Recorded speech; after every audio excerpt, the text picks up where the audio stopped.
Deus, como é que nós podemos cultivá-lo. E hoje o tema da terça-feira é amor eterno. Amor eterno. Então, continuando na carta de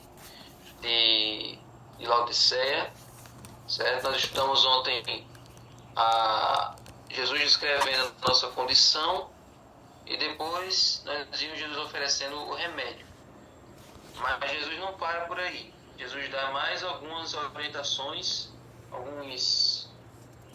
Jesus dá mais algumas considerações sobre a igreja de Laodiceia. Ele diz o seguinte, ó, verso 20.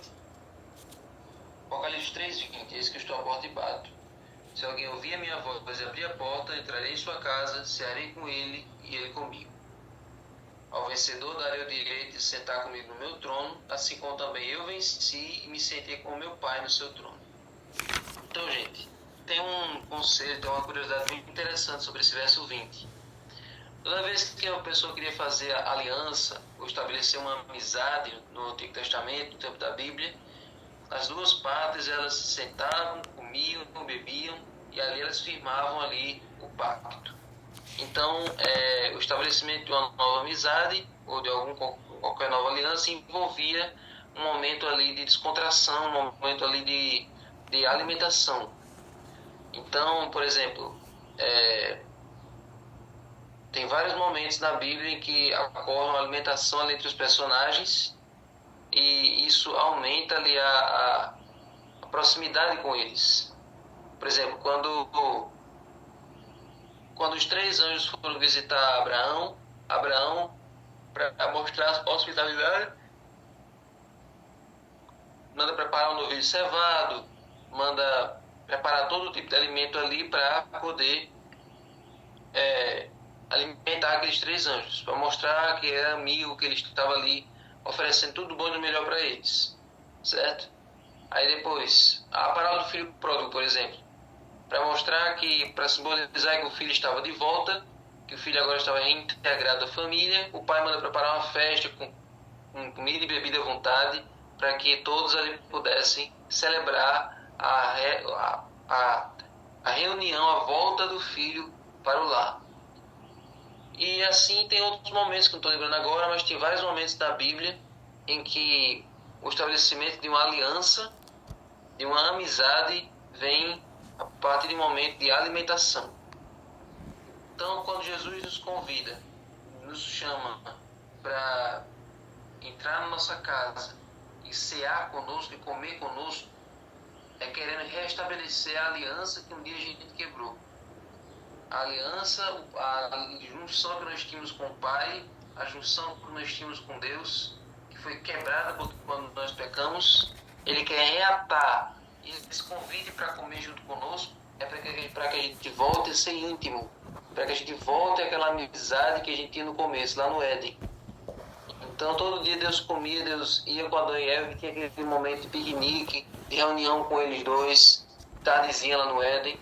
E isso tudo era para fortalecer os laços entre o Criador e as duas criaturas. Então, gente, esse convite aqui para entrar e comer é para que nós possamos novamente estarmos juntos, unidos com o Criador. Agora, Jesus, ele, depois de descrever a nossa indiferença, ele mostra que essa indiferença tem que ser vencida, certo? Então, quando Jesus apresenta o problema, ele diz o quão insensíveis e indiferentes à graça dele nós somos mornos. E para isso nós precisamos vencer. E a promessa ao vencedor é que o vencedor vai poder ter o direito de sentar com ele no seu trono, junto com o Pai. Certo? Então, para muitas pessoas a batalha mais difícil é reconhecer a sua fragilidade, admitir a sua incapacidade de se salvar, aceitar a repreensão de Jesus, arrepender-se e receber com os olhos espiritualmente abertos as vestes da sua justiça. Então, para muitas pessoas é difícil acreditar que está errado. Tem pessoas, infelizmente, que acham que não pecam, acham que são boazinhas demais, não precisam de redenção. Então, para essas, não tem como Deus estabelecer uma intimidade, não tem como estabelecer uma salvação. As pessoas são apenas fariseus, que nós vimos ontem. Ontem vocês devem ter, cada um estudado em sua igreja, a história de Caifás. Caifás ali é do grupo dos saduceus, e por causa da rebeldia dele, da teimosia dele, Jesus foi condenado. Porque Jesus estava atrapalhando os interesses dele. Então, ele não se comovia, ele não se mexia com as curas, com as coisas maravilhosas que Jesus fazia. Ele só queria saber de Jesus morto para não atrapalhar os planos dele. Certo? Então, gente, quando Jesus fala com a igreja de Laodiceia, ele compreende a multidão, embora não justifique. Por que ele compreende? Porque Jesus entende a luta que nós travamos contra o pecado e ele promete nos ajudar. Então, Jesus ele venceu em cada aspecto que nós somos derrotados. Em cada tentação que hoje a gente cai, era cada tentação que ele vencia na época dele. Então, Jesus diz, aquele que vencer, como também eu venci. Então, se Jesus venceu, ele estende a vitória dele para nós. Se Jesus já passou por essas fases, ele ensina a gente a passar também. Então, por isso que ele se identifica com a raça humana. Ele é como nosso irmão mais velho, certo? Ele é como nosso irmão mais velho. E muitas pessoas no tempo da Bíblia já tiveram momentos de intimidade com Deus. Aqui a lição cita algumas, por exemplo, o próprio Adão. Deus criou Adão com a própria mão. Tudo que Deus fez, Deus fez falando, e Adão Deus fez a mão. E quando Adão peca, Deus corre atrás de Adão, perguntando onde é que ele está. Então Deus não fica cobrando à distância, Deus vai para perto. Deus quer novamente fazer as pazes com o ser humano, então ele vai para perto, ele vai à procura, à caça do ser humano. Por isso que ele pergunta, Adão, onde é que você está? Não porque Deus não soubesse onde ele estava, mas porque ele queria ver se o ser humano viria atrás de Deus. Se o ser humano iria se apresentar para ser perdoado. Certo? Depois, Gênesis 54 é a relação que Deus tinha com Enoque. Enoque era tão consagrado, tão achegado a Deus, que esse mundo não tinha nada a oferecer para ele. Então Deus disse, quer saber de uma coisa? Você não vai ficar mais aí não, você vai vir aqui para cima. Vamos bater um papo aqui mais perto? Então, Deus leva Enoque para junto dele. Depois nós temos Noé. Noé era a única pessoa justa na face da terra, e a Bíblia diz que Noé achou graça diante de Deus. Ou seja, não é que ele ficou rindo, mas ele achou o favor da parte de Deus. Por ele ser o único obediente, por ele ser o único temente a Deus, no mundo de pessoas que já tinham se corrompido. Então Deus estabeleceu também uma relação íntima com Noé. E Abraão nem se fala. Abraão era amigo de Deus. Abraão era o pai da fé. Então, a hora que Abraão menos esperava, Deus aparecer para ele e bate um papo. Tem vários momentos que Deus aparece e diz, Abraão, ande na minha presença e seja perfeito. Fique comigo, você é muito bom de conversar. Então Deus tinha também uma grande proximidade com Abraão.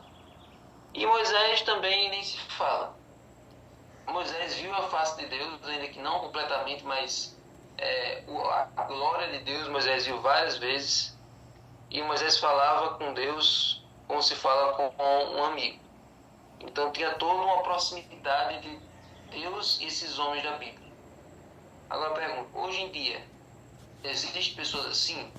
Você conhece alguém assim, que tem tanta proximidade com Deus, que tem essa ligação tão próxima assim, que a comunhão é a coisa mais...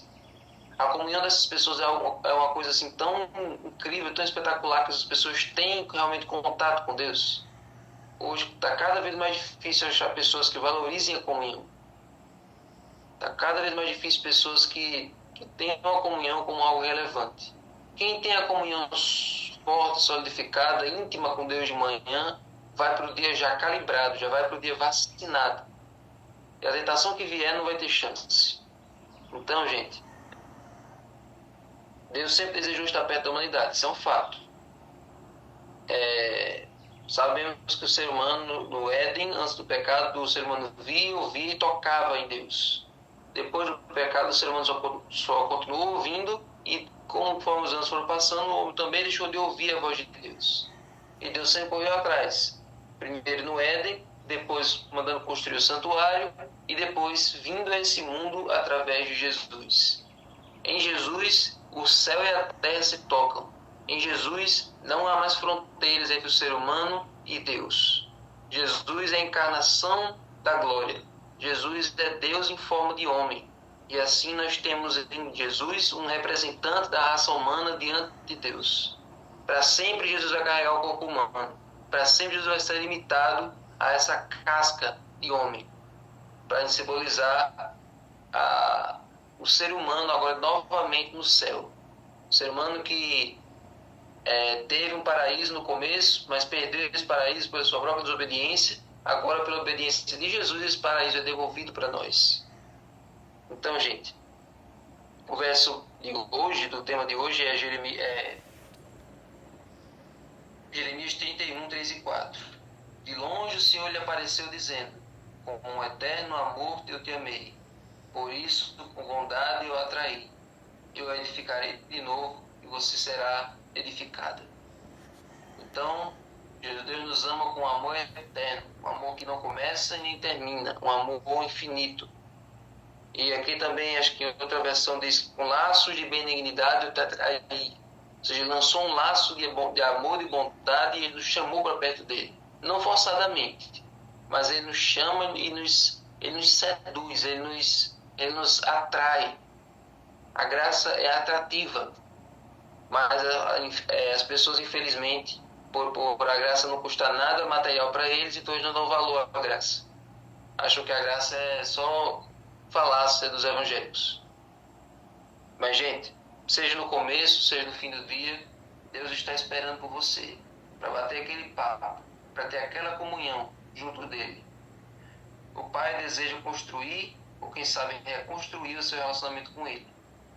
Quando isso não acontece, o problema não está com Deus, mas está com você. A culpa de nossos relacionamentos com Deus não serem dos melhores é porque nós decidimos afastar a presença dele. Nós evitamos a comunhão. A gente chega de noite para dormir e a gente quer só dormir, não quer mais nem falar. A gente pula, a gente faz a oração bem rápido porque a gente já quer dormir, não está nem aí para intimidade, para conversa, para trocas com Deus. Então, Deus quer novamente ter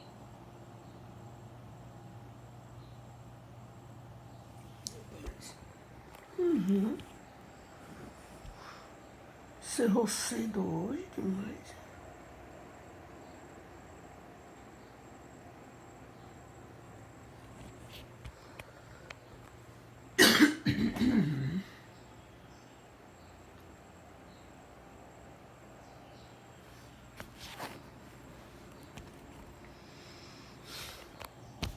Deus quer novamente ter aquela amizade.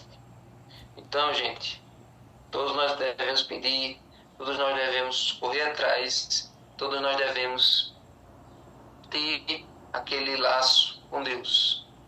Então, as suas manhãs devem ser manhãs de oração. Dedique uma hora por dia de oração a Deus. Não faça apenas uma oração corrida. Eu lembro que o pastor Diego Veríssimo, ele fez um sermão lá na UERN, e ele explicou que para a gente ter um reavamento e reforma, a gente precisa fazer muitas coisas sozinho, muitas mudanças drásticas em nossa vida de forma individual. Vigílias individuais, ler a Bíblia não só lendo, mas estudando com concordância, com comentário, para a gente entender a Bíblia. E as nossas orações têm que ser orações longas. Nós temos que dedicar uma hora para orar, para falar com Deus todo dia. Porque a oração é a inspiração da alma. Então nós vivemos num mundo intoxicante, num mundo sufocante, e para a gente respirar bem, precisamos falar com Deus. Então, seja amigo de Deus. Seja íntimo dele. Até que a sua vontade se sincronize com a vontade dele. Até que os pensamentos dele sejam os seus pensamentos. E quando você for falar, que as suas palavras sejam as palavras de Deus. E as pessoas vejam Cristo em você. Porque você já não tem mais separação entre você e ele. Vocês são um só. Amém? Muito obrigado, Senhor, pela lição de hoje. Muito obrigado pelo teu amor, que é eterno. Porque o Senhor nos ama de maneira incomparável, maneira insondável. E o Senhor quer, Senhor, estreitar os laços conosco. Dá-nos, Senhor, teu Espírito. Dá-nos uma boa noite, uma boa manhã em paz. Um excelente dia. Em nome de Jesus. Amém.